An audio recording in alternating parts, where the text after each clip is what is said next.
अरे अरे अरे अरे अरे अरे अरे अरे अरे अरे अरे अरे अरे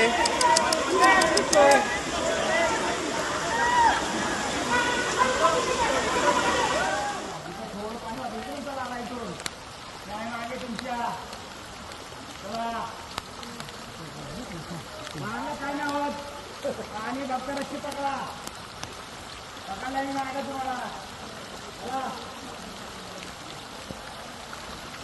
पकडला नाही चला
विरार परिसरात गेल्या 24 तासात 125 मिलीमीटर इतका पाऊस झालेला आहे आणि अनेक सखल भागात पाणी साठलेलं आहे। वसई विरारचे नालासोपारा असेल, विरार असेल, वसई असेल, सर्व भागात पाणी साठलेलं आहे। मी सध्या उभा आहे वसई पश्चिमेच्या सनसिटी परिसरात।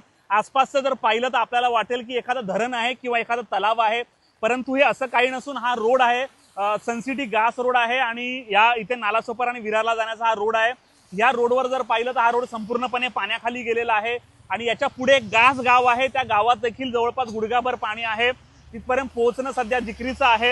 अनेक ठिकाणी जे आहेत की वाहनं बंद पडलेली आहेत, लोक सुट्टीचा आनंद घेत आहेत। अनेक ठिकाणी पाणी साठलंय, प्रशासनाने सांगितलंय की आवश्यकता असेल तर बाहेर निघा। त्यामुळे तुम्ही देखील अनेक शाळा कॉलेजला देखील सुट्टी देण्यात आलेली आहे। लोक पिकनिकच्या मूडमध्ये आहेत। प्रशासनाचे अनेक अधिकारी कर्मचारी जे आहेत की फील्डवर आहेत, अनेक ठिकाणी पंप लावलेले आहेत, पंपमधून पाणी पाळण्याचा प्रयत्न करत म्हणून सर्व गटारे जी आहेत की दुथडी भरून पाणी रिव्हर्स येत आहे। त्यामुळे वसई विरारकरांचे या पावसाने सध्या हाल बेहाल केलेले आहेत। असाच पाऊस जर पडत राहिला तर अनेक ठिकाणी लोकांना अक्षरशः घरातून बाहेर पडणं मुश्किल होणार आहे, कारण अनेक ठिकाणी घरात पाणी साठलेलं आहे। त्यामुळे तुम्ही तुमची देखील काळजी घ्या असं आवाहन आम्ही तुम्हाला करतोय। मुंबई तकसाठी प्रवीण नलावडे, वसई।